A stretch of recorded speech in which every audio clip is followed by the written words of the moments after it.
Assalamualaikum warahmatullahi wabarakatuh. Perkenalkan, kami dari kelompok 3 kelas 6B. Di sini kami akan mempresentasikan mengenai hasil studi lapangan yang mengangkat tentang perut punai. Adapun anggota dari kelompok 3 yaitu saya sendiri Cynthia Apriani dengan NPM 039, kemudian ada rekan saya Enda Safitri dengan NPM 037, dan terakhir ada Nadia Safitri dengan NPM 041. Video ini dibuat untuk memenuhi tugas mata kuliah Kearifan Lokal Bengkulu dengan dosen pengampu Bapak Dr. Bambang Parmadi MSN. Baiklah, sekilas tentang perut punai, yaitu perut punai merupakan makanan khas yang berasal dari kota Bengkulu. Baiklah, selanjutnya materi yang pertama akan langsung disampaikan oleh rekan saya Enda Safitri. Kepada Enda Safitri disilahkan. Baiklah, pada kesempatan kali ini saya akan menjelaskan mengenai latar belakang diambilnya perut punai ini. Berbicara mengenai kearifan lokal, khususnya bagian kuliner pada kota Bengkulu. Nah, salah satunya kearifan lokal dari bidang kuliner yaitu perut punai. Nah, perut punai adalah camilan tradisional khas Bengkulu. Sesuai namanya, camilan ini berbentuk usus dari burung punai. Nah, burung punai itu sendiri yaitu salah satu jenis burung yang ada di hutan. Nah, pada perkembangan zaman, masyarakat lebih banyak mengkonsumsi makanan ringan yang berada di warung yang biasa dijual. Jadi, karena banyaknya minat masyarakat untuk mengkonsumsi makanan-makanan instan yang ada di toko swalayan, maka hilangnya juga ekonomi masyarakat hingga hilangnya minat generasi penerus untuk mengkonsumsi makanan-makanan atau camilan-camilan khas daerahnya sendiri.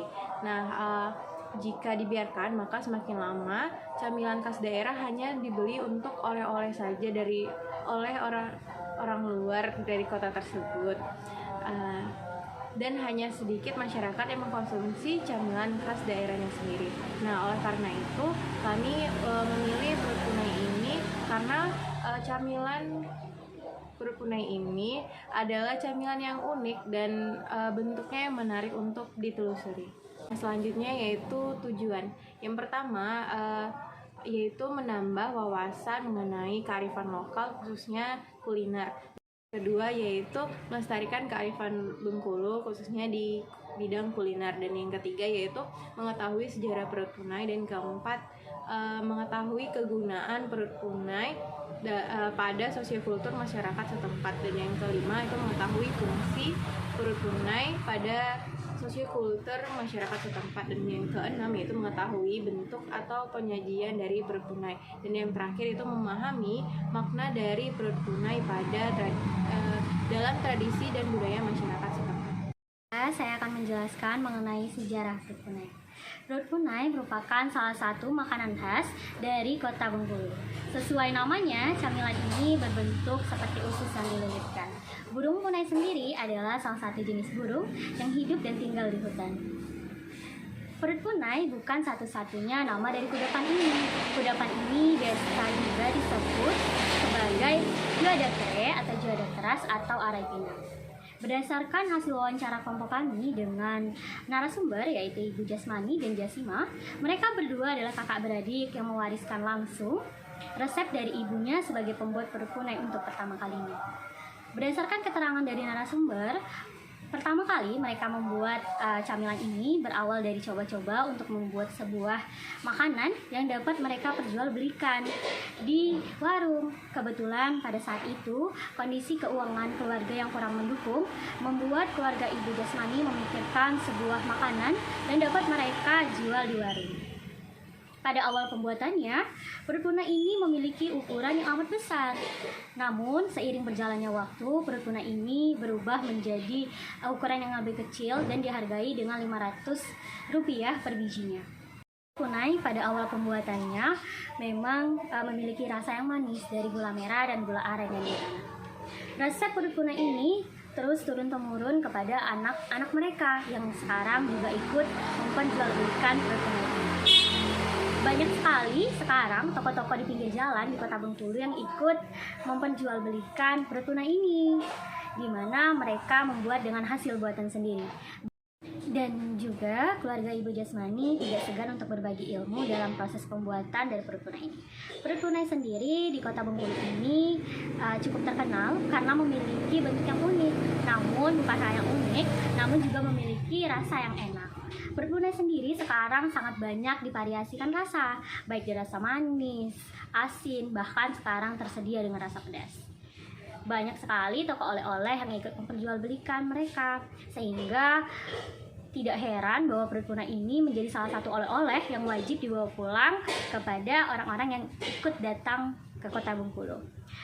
Karena rasanya yang enak dan bentuknya unik, maka membuat orang ketagihan untuk memakannya.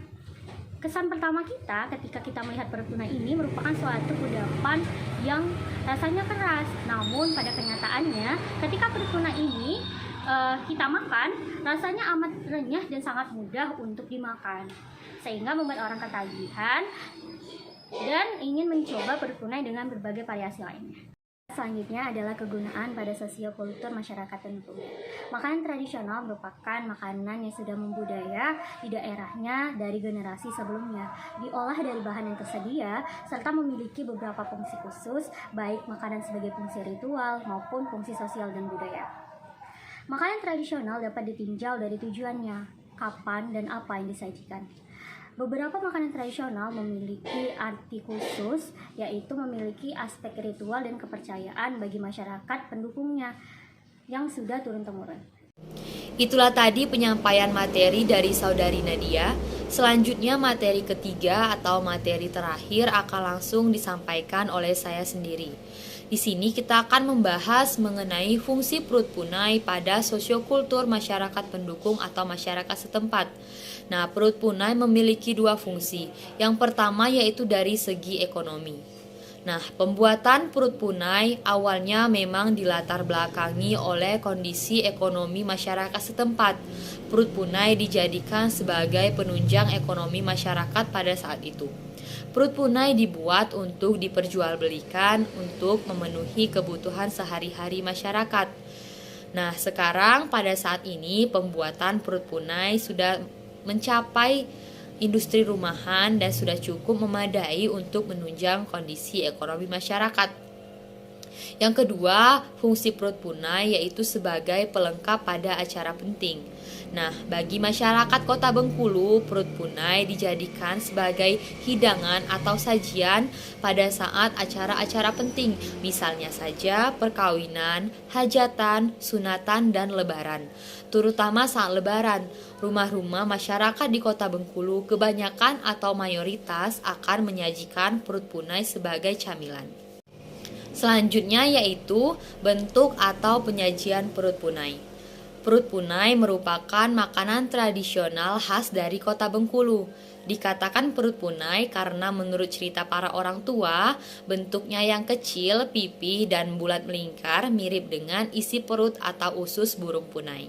Selain bentuknya yang khas, karakteristik lain dari perut punai ini yaitu memiliki tekstur yang renyah, dengan warna kuning kecoklatan dan memiliki diameter 3-4 cm.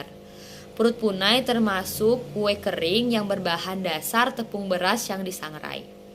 Pada awal penciptaannya, perut punai memiliki dua varian rasa, yaitu rasa gurih yang berasal dari garam dan rasa manis yang berasal dari gula aren. Namun, seiring perkembangan zaman dan permintaan pasar, pada saat ini dapat dijumpai pula perut punai yang memiliki rasa pedas. Nah, perut punai yang kita jumpai pada saat ini merupakan ukuran perut punai yang diperkecil dari ukuran sebenarnya yang lebih besar. Pengemasan perut punai sendiri untuk keperluan dagang bisa menggunakan plastik kedap udara, toples plastik, plastik mika, standing pouch yang dimulai dari ukuran 1/4 ataupun 1 kilo sesuai dengan permintaan konsumen. Untuk harga sendiri, perut punai dibanderol mulai dari harga Rp15.000. Baiklah, materi terakhir yaitu makna dari perut punai dalam tradisi dan budaya masyarakat pendukung atau masyarakat setempat. Perut punai memiliki makna sebagai camilan khas yang dihidangkan atau disajikan pada saat acara pernikahan, hajatan, sunatan, dan lebaran. Perut punai dijadikan sebagai hidangan untuk para tamu bercengkrama. Pemilik rumah tempat di mana acara berlangsung akan memasak sendiri perut punai atau memesan perut punai dari para pengrajin. Perut punai tidak memiliki makna khusus yang harus ada dalam kegiatan tradisi di masyarakat Kota Bengkulu. Namun, perut punai sudah menjadi sebagai makanan pelengkap yang harus ada dan menjadi kearifan lokal masyarakat setempat. Misalnya saja dapat dilihat pada saat lebaran. Masyarakat akan menghidangkan atau menyajikan perut punai pada saat hari raya.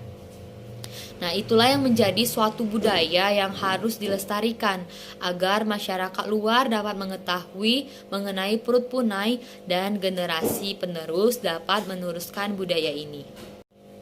Mungkin itu saja yang dapat kelompok kami paparkan mengenai perut punai. Jika ada kesalahan, kami mohon maaf. Kepada Allah kami mohon ampun. Kami akhiri, wassalamualaikum warahmatullahi wabarakatuh.